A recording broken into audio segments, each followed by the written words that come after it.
கேள்வி: ஒவ்வொரு சம்ஹிதையும் டேஷ் என்னும் இணைப்பு குறிப்புகளை கொண்டுள்ளன. ஆப்ஷன் ஏ நிகண்டுகள், ஆப்ஷன் பி உபநிடதம், ஆப்ஷன் சி பிராமணங்கள், ஆப்ஷன் டி ஆரண்யகம்.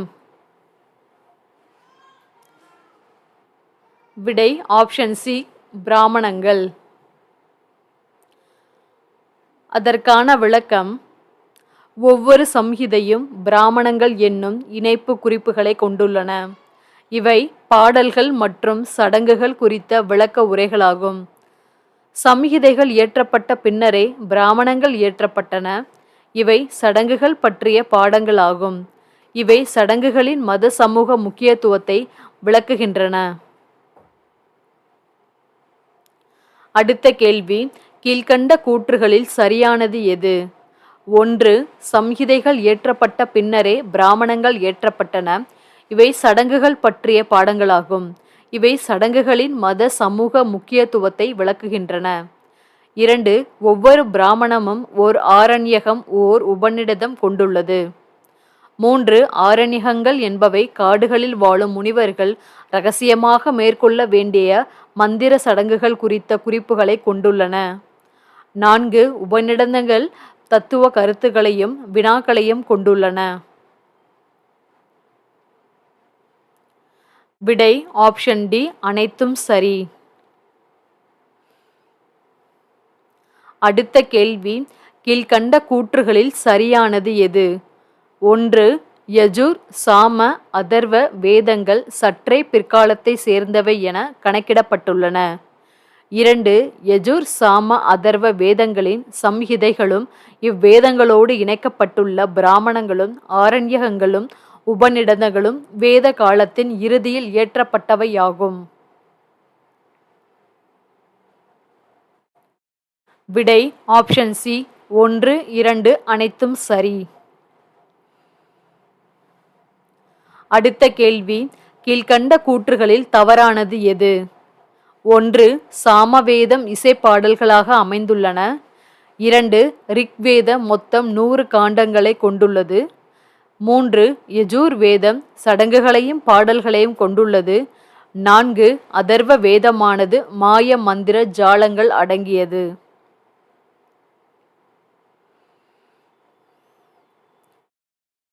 விடை ஆப்ஷன் சி 2 மற்றும். அதற்கான விளக்கம்: ரிக்வேத மொத்தம் 10 காண்டங்களை கொண்டுள்ளது. அவற்றில் 2 - 7 வரையிலான காண்டங்கள் முதலில் எழுதப்பட்டது எனவும் 1, 8, 9, 10 ஆகிய காண்டங்கள் பிற்காலத்தை சேர்ந்தவை எனவும் கருதப்படுகின்றன. அடுத்த கேள்வி: ஜெண்ட் அவஸ்தா எனப்படும் பாரசீக ஈரானிய நூல் டேஷ் மதத்தை சேர்ந்த நூலாகும். ஆப்ஷன் ஏ சமணம், ஆப்ஷன் பி ஜொராஸ்ட்ரியம், ஆப்ஷன் சி கிறிஸ்துவம், ஆப்ஷன் டி புத்த மதம். விடை ஆப்ஷன் பி ஜொராஸ்ட்ரியம். அதற்கான விளக்கம்: ஜெண்ட் அவஸ்தா எனப்படும் இப்பாரசீக ஈரானிய நூல் ஜொராஸ்ட்ரிய மதத்தை சேர்ந்த நூலாகும். இந்தோ ஈரானிய மொழிகளை பேசி வந்த மக்கள் வாழ்ந்த நிலப்பரப்பு, அவர்களின் கடவுள்கள் குறித்து இந்நூல் பல செய்திகளை கூறுகிறது.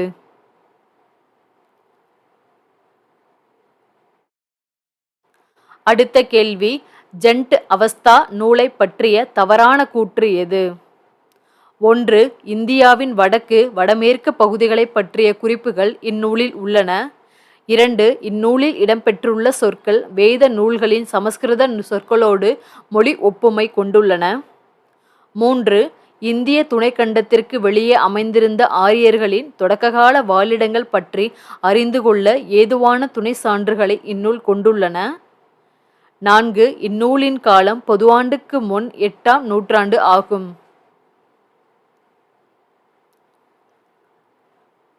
விடை ஆப்ஷன் ஏ 1, 2, 3 சரி, 4 தவறு. அடுத்த கேள்வி: செம்புகால கட்ட பண்பாடுகள் பற்றி தவறான கூற்று எது?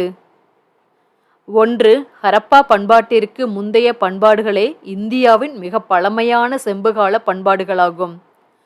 2, முதிர்ந்த நகர்ப்புறம் சார்ந்த ஹரப்பா பண்பாட்டைப் போல் இல்லாமல் இச்செம்புகால பண்பாடுகள் பொதுவாக கிராமப்புற தன்மை கொண்டவையாகும் வேளாண்மை மற்றும் மேய்ச்சல் தொழில் பண்பாடுகளாகவும் இருந்தன. 3, செம்புகால பண்பாட்டினை சேர்ந்த மக்கள் செம்பினால் செய்யப்பட்ட பொருட்களையும் கற்களால் ஆன கூரான கருவிகளையும் மட்பாண்டங்களையும் பயன்படுத்தினர். மேலும் பிற்காலத்தில் குறைந்த தரம் கொண்ட இரும்பையும் பயன்படுத்தியுள்ளனர்.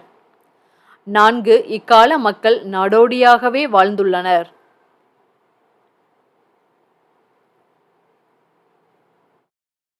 விடை ஆப்ஷன் சி 4 தவறு.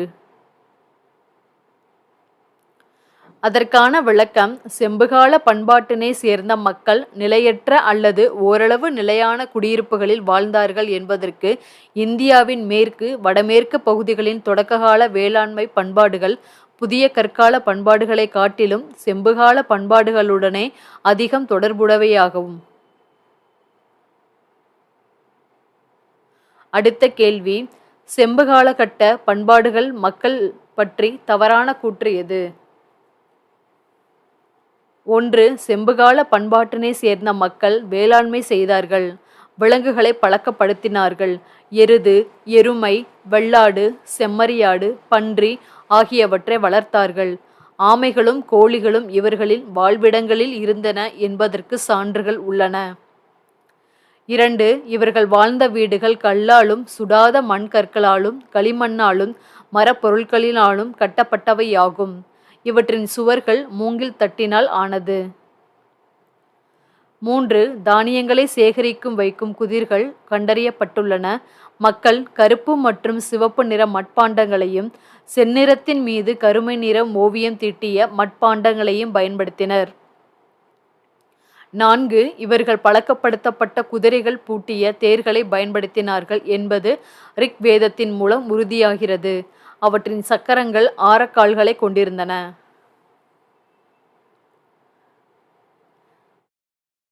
விடை ஆப்ஷன் டி 4 தவறு. அதற்கான விளக்கம், செம்புகால கட்ட பண்பாட்டு மக்கள் இருந்த இடங்களில் அதிகமான எண்ணிக்கையில் செம்பினால் ஆன பொருட்கள் கிடைக்கின்றன.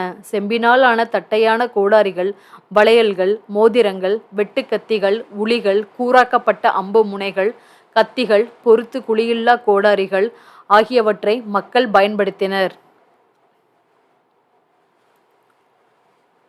அடுத்த கேள்வி, பழுப்பு மஞ்சள் நிற பாண்ட பண்பாடு பற்றிய சரியான கூற்று எது? 1, வட இந்தியாவில் செம்புகால பண்பாட்டுடன் தொடர்புடைய பழுப்பு மஞ்சள் நிற மட்பாண்டங்கள் கண்டறியப்பட்டுள்ளன. 2, இம்மட்பாண்டங்கள் சிவப்பு நிற அடிப்புறத்தின் மேல் பழுப்பு மஞ்சள் நிறத்தை கொண்டுள்ளதாக காட்சியளிக்கும். எனவேதான் இவை பழுப்பு மஞ்சள் நிற மட்பாண்டங்கள் என்று அழைக்கப்படுகின்றன. 3, இவை கருப்பு நிற ஓவியங்களை கொண்டுள்ளன. 4, பழுப்பு மஞ்சள் நிற மட்பாண்டங்களில் ஜாடிகள், கொள்கலன்கள், தட்டுகள், அகலமான கிண்ணங்கள் ஆகிய வகைகள் உள்ளன.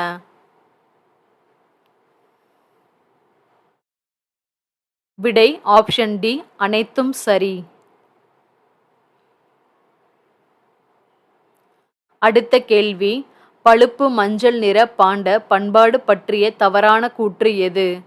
1, பழுப்பு மஞ்சள் நிற மட்பாண்ட பண்பாட்டின் காலம் பொது ஆண்டுக்கு முன் 2600 முதல் பொது ஆண்டுக்கு முன் 1200 வரையாகும். 2, சிந்து கங்கை சமவெளி பகுதிகளில் காணப்படும் இப்பண்பாடு தொடக்க வேதகால பண்பாட்டோடு தொடர்புகளை கொண்டுள்ளது.